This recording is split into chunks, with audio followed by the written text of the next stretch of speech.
AM 560 KBLU, Russ Clark with you, Mail's in studio. Yes, sir. Representative Tim Dunn's in here. You know, he represents the government. I just want to make sure Melinda Norton knows that Melinda's on the phone. Good morning, ma'am. How are you? Good morning. How are you, gentlemen? I'm doing well, and I talked about you briefly just so the audience knows you were coming, but with the American Suntanning Association, and didn't even know there was one. I'm glad you informed me of that. And it's nothing we think about in big numbers, because it's not a big number thing. But when reading your information on how a tan tax affected the industry, it was kind of shocking to me. Yeah, it is. It's absolutely shocking. It completely has decimated the industry. But the industry still exists. I mean, there's still some people out there doing it, but it's less than half of what it was. Yep, that's absolutely correct. Yeah, consumers are still tanning. That's not really ever going to go away. Right. The tax just killed the professional sector of the tanning salon, which is, a huge issue on so many levels. Now, and to me, and when you say the professional, and there used to be places that would specialize, obviously, in tanning and do those, but the tanning bids that exist now are mostly, in gyms or something, where there's not, where it isn't, it's a side business? Do they get the same tax, or? Yeah, great question. So right now, professional tanning salons, before the tan tax, we had a little over 18,000 businesses and employed about 166,000 people across the country. And since the tan tax, those numbers have been more than cut in half. We're down to less than 9,000 professional tanning salons across the country. So that's over 100,000 people that have lost their jobs.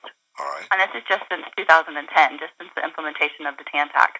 We were one of the first pieces of legislation from Obamacare, one of the first taxes that was implemented. Right, because it was included in that whole package of we'll read it after we pass it programs. Exactly. Yeah, absolutely. we were at midnight, kind of a huge change to the package, and we didn't even know it was coming until it was too late and over. Right. And of course, no one reached out, or no one asked our opinion, of course, but. Yeah, so the tax is a 10% gross tax on UV rev. Ask our opinion, of course, but yeah, so the tax is a 10% gross tax on UV revenue in professional tanning salons, and you're right, gyms, hair salons, anytime it's just a service that's offered for free, they don't have to pay that tax. So they're also not regulated the same way as professional tanning salons. So I know the World Gym here in Yuma, which doesn't cost very much to belong to. I know they have tanning bids, and they're accessible to anybody that's a gym member. But correct. But you're saying they don't get the same 10% tax. Kind of hard to figure out what 10% is. They don't pay for that. It's just part of the package. Yeah, they got a carve out by the IRS after the fact. They're a carve out. Apparently, their argument. That was apparently their argument, was that, it's hard for us to decide if you're here to tan, if you're here to work out. So, we shouldn't have to pay, any percentage of their membership, what we would assume would be tanning. So they got a total carve out. And that's what it did to consumers. So it pushed our consumers from a very heavy regulated environment of a professional salon for UV exposure. It took those consumers and pushed them into unregulated environments. And now they can do whatever they want. And I'm assuming that it was put in there because there was some concern about UV and skin cancer connection. That's my point. There's no professional staff cleaning the equipment before and after each tanning use. They're not regulating exposure times. They're not consulting about skin care. And all those things are a risk to consumers. Now, Melinda, you owned tanning bids. It says you own 22 tanning salons, Illinois, Indiana, and Ohio. And now you have how many? Now I have 0. 0. As of February 1st, I have 0. Yeah, so I'm kind of the American dream. Went to college, went to law school, then got my MBA, and worked the corporate ladder. Climbed the corporate ladder for over a decade. Okay. All of your 20s into your 30s, and you save a whole bunch of money, and then you decide, hey, let's be an entrepreneur. Let's do our own thing. And when I bought the company, it had 12 stores. Okay. And it was obviously pre-Obamacare. And we were growing. It was a profitable business. It was a great business to be in. It was one of those things that, my husband and I said, wow, this is going to be a legacy to pass on to the children. And he has 2 of his own businesses in the agricultural world. So we thought, this is great, And agricultural world. So we thought this is great, and so profitable business, growing. I virtually doubled the size of the company, debt free within 4 years, and then the tax came, and so I spent the last 8. And Melinda, the 10% tax really hit the industry that hard. I mean, it did. Okay. It did. It came in 2010, so right on the back of the recession, and we're a luxury item. To tan, we're a luxury item, and once you say we're going to we're going to put a 10% tax on there, consumers panicked. Salon owners panicked because we didn't know what to expect, what was happening, and you have to remember most tanning salon owners are really simple, just small business. I mean, true small business people. They own 1, maybe 2 salons. Right. So, you take a look at the 9,000 salons that are left in the country. Well, we have 2 major chains across the country.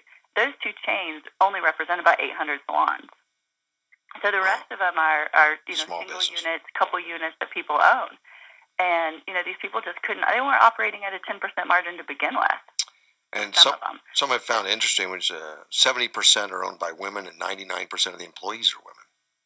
Yeah, I had 250 employees at my highest point, and 3 were male. Okay. So really, I had no idea it was that devastating. What now? You don't own salons, but yet you're still representing the American Suntanning Association. And I owned salons until a month ago. Okay. The last 5, either we closed or sold within the last 30 days. But yeah, this has been such a passion of mine to continue this fight. Just complete overregulation, just absolutely destroying an industry with the swipe of a pen. This was, like I said, I had a very profitable company. We were growing and expanding, and we were doing great things. And a lot of these were good jobs for people. We had a corporate office with 30 employees. Sure. We had, these are great jobs and they weren't just all part-time college students.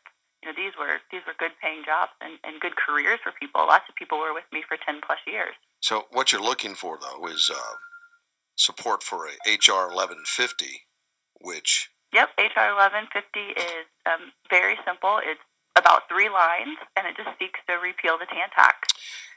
Something I've done too is George Braun was supposed to be on with me. I was wondering why he wasn't. If you're listening, my apologies. He just called me on my cell phone. I was wondering where he was. But the HR 1150. Do you get a lot of attention though with the tan tax? Do people look at that as a big concern because it's a small enough niche? Do they look at it like it's not worth my trouble, or do you get an attention? Or it's a small industry. There's no doubt, but you'd be hard pressed to find many more industries that have lost 100,000 jobs. Yeah. Hey, Melinda, George Braun. Businesses to close. George Braun's with me now. George, my apologies. I didn't realize that phone was turned off, but I've got you, my friend. Well, that's live radio for you. What are you going to do? Yeah, but I appreciate you having Melinda. And she's interesting. I had no idea this industry was that bad, George.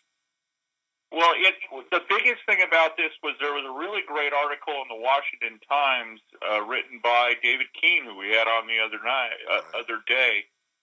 This was the real war on women by the Obama administration and the Democrats. Yeah. They really don't like female entrepreneurs and Democrats. Yeah. They really don't like female entrepreneurs and if you notice, and I'm going to be catty here. Go ahead. They didn't go after the Botox boutiques because of people like Nancy Pelosi who live on that stuff. Now, that is pretty catty. No, okay. Seriously, at the last minute when they were making this bill, and Melinda could tell the truth on this one, they actually had Botox in it too, and Nancy Pelosi and her ilk nixed it out of the bill at 11:59 in the middle of the night. Wow. It was actually a cosmetic. Melinda, I got to ask one question. Okay, I know you're not a scientist and everything else, but one of our listeners, Madison, asked, how old do you have to be before you can go to a tanning salon and get a tan? Really? Oh, it's a great question. So we're regulated by, by the federal government, but then each state also has the right to obviously regulate its own state. So that does vary from state to state. Some states it's 14 to tan. Some states it's 18 to tan. So I operated in Illinois, Indiana, and Ohio, all three states. That's but you got to can wait. get a tan from the UV anywhere. You can go outside and get a UV tan. Yeah. I think I just burn, though, Melinda. I don't tan. You know, we are not in the business to burn people. Burn and that's peel. the last like, thing like we would want to do. The old Irish and that's the kind of an difference idea. between that's the difference between professional salons and people tanning in their basement or tanning in the back of a gym is, we're there to make sure that you absolutely never burn. Really? And to educate the consumer. Yeah, burning is horrible. I never wanted someone walking around saying they got burnt from my salon. They'd never come back. Burning is the bad part. Was there a very big percentage of under 18 that would use your salon? We had my customer base was about 2% under the age of 18. What we saw was that they tanned indoors. They would tan for special occasions, prom, going on vacation, getting ready for spring break, things of that nature. But yeah, we never, ever would promote any sort of burning. That's exactly what our organization and our professional salons are about, smart indoor tanning. Now, when you can't get it outside. Smart indoor tanning. Now, when you can't get it outside. Clients mostly men? Women, I'm sorry. Mostly women for clients? Clients are mostly women. Okay. The men number is much higher than you think. Okay. And I know I was shocked when I came into the industry how many men tan. A lot of my customers would jokingly say, if you had a back door, more of us would come. That makes sense. Because they want the cosmetic effect of it. But, that's also something really interesting is that